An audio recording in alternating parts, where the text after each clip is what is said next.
Hello everyone, welcome to Augmentic Technology Private Limited. Today I am excited to introduce our product like a ADDM.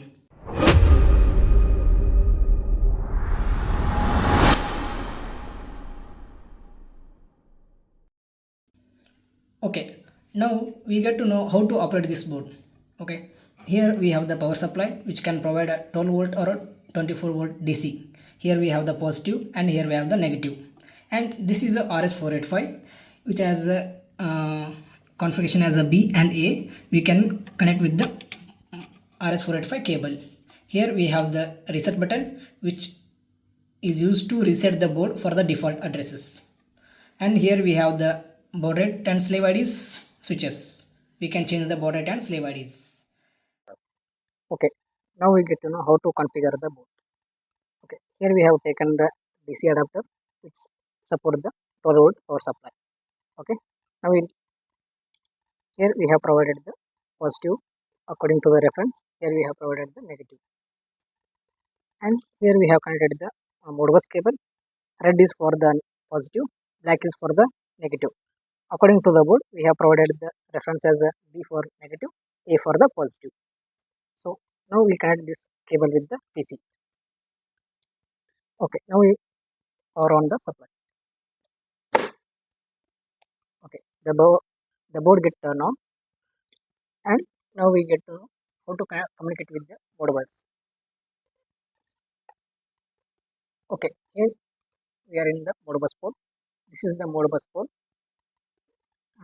Before connecting to the Modbus port, we get to know which port we are using for the serial communication.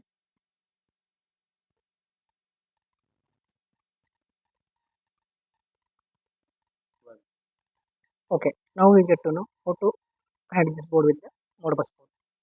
Okay, here we have connected the Modbus cable, which is B for the black. Okay, that is for the negative, and this is the red, which is A for the positive, which is connected with the PC with this cable. Okay, now we get to know which port is used for the serial communication. Okay, open the device manager in your PC and then go to the port part. In port option, here you will get to know which port is used to the serial communication. Here in my PC, the COM9 is used for the serial communication. So open the Modbus and go to the connection, then click on connect. Here the connection part will be a serial port because we are using RS485 for the serial communication. Then this is the COM port I am using for the serial communication. And this is the default baud rate, and this is the bit, and this is the parity, and this is the stop bit. It is the by default. So then click on the OK. The board has connected properly. Here it's transmitting the data. Okay, here we get to know the board is connected properly. This board we are using the 16 channel, that is 8 channel for the DI and another 8 channel for the DO. So we need to set the registers and go to the setup, click on the read and write definitions, and by default the slave ID will be a 1. And in function code for DI and DO part we can select first or second function code, and then we are using ADI and ADO, totally 16 registers. So we can change the quantity as a 16. So we can get the data clearly. Then click OK. So according to the board, in the data sheet will mention properly the first 0 to 7 means the first 8 register which is operated through the DO, and the next 8 register will be a DI. Okay. Now we can know how this DI operates. Click on the first register and provide the value as a high, means on.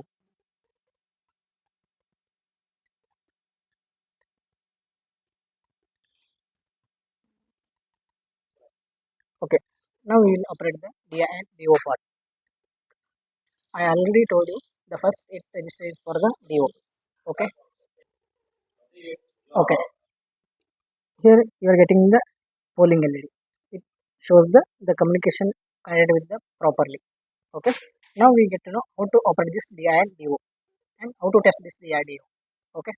I already told you the first 8 register will be the DO part and the next 8 register will be the DI part. Then double click on the first register and give the value as a high, that means on, to operate the relay. Whenever I click the high value on, the first relay turned on. Okay, then I will provide the high value for the next DO. The second I have provided the high value and the second relay will get on. And also I will provide the third register as a high value, then the third register will show the indication LED as a high. The relay has operated properly. For these only we will provide the high values for the all DOs. So all DOs are working properly.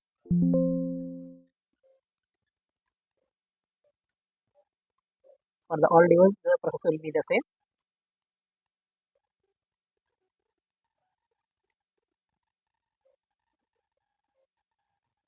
Okay. Now the all DOs are working properly. Now we get to check the DI part. This is the DI part. Here we have taking the reference as the 12 voltage, right? So take the one male to male jumper. This is the male to male jumper. So this is the jumper. We can take the reference for the 12 voltage. This is the 12 voltage. We have taken the reference. Okay, and this is the DI1. Okay, and before that, we have to know that this is the board. For this, we have the sequence as a DO1, 2, 3, 4, 5, 6, 7, 8. Then DI1, 2, 3, 4, 5, 6, 7, 8. Like this is the clockwise sequence we have for this board. Okay, now we check how this DI works. It's working properly or not. Take the reference of the 12 voltage and this is the DI1, right? Okay, when I provide the reference of 12 voltage for the DI1, the LED of the DI1 which blow. Okay, and also we see the properly in the 8 register, that is the value is high. And the same part I will provide to the next DO, as the same part I will provide to the next DI2. When I provide the reference to the DI2, the DI2 LED has turned on, and also in register 9. Okay, in register 9 the value will be high. And the next DI3, in register 10 the DI high value has shown. For the same for the DI4, and the same process for the DI5, 6, 7, 8. Okay, now the all DI work properly. And now we get to know these are the dip switches were used for the user can set their own slave IDs and the baud rates. By default, it will be the 9600 baud rate and the slave ID will be a 1 by default. And for example, user want slave ID as a 3 and the baud rate as the 115200. So this is the slave ID 1 and this is for 2. Okay, we will up high the first and second pin, and for the baud rate, the first pin will be the 115200 baud rate. Just we will hide this and then press the reset button for the 2 seconds. Okay, here you will get the timeout error. It means it shows the board which user set at the baud rate and the slave ID, that will be activated. Just we go to the connection part, disconnect the current connection and go to the connection, connect, and then set the baud rate which is provided by the user. Here we have provided the 115200 baud rate. Click on that and everything will be a default. Then okay, then go to the setup, read and write for the slave ID. Here we have by default 1. Here we provided the slave ID as the 3. So we set as a 3 and everything will be a default. Then click on OK. See, now the board has transmitting the data. It means the board connected with the current baud rate which is set by the user. Okay, for example, if user forget the baud rate and slave ID, then set all things by default, then just click on the reset for 2 seconds and you will get the timeout error. Then go to connection and disconnect the current connection and connect again the board for the default baud rate. Click OK. Then for the slave ID as by default 1. Then OK. For the default setting, the board has connected and communicating properly. Here you will get to know the transmitting the data properly.